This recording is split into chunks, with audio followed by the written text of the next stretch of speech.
One thing we've seen over the course of the last several months in this debt ceiling discussion is when it comes to our colleagues, the Democrats, and spending, the sky is their limit. It's unfortunate the Democrats want to jam a debt ceiling hike with no spending reform through a divided Congress. The polls are very clear.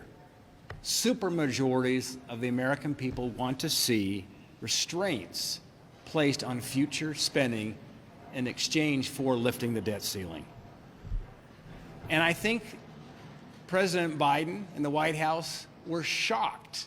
They were shocked by what happened last week in the House. They didn't think Speaker McCarthy and the Republicans could pass a debt ceiling bill, but they did.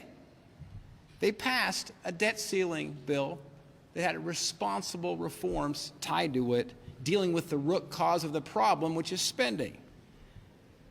It's unfortunate it took the president now 90 days before reaching out to Speaker McCarthy to come to the table, but they're still saying the debt ceiling is non-negotiable.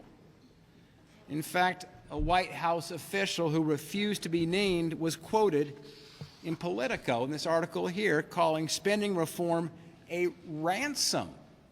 Can you imagine going on the streets of America and talking to the average person who's seeing $31 trillion of debt and to tell them the White House officials are saying that having a spending reform discussion in exchange for lifting the debt ceiling is taking ransom?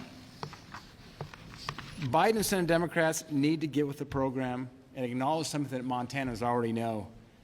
The spending is the problem.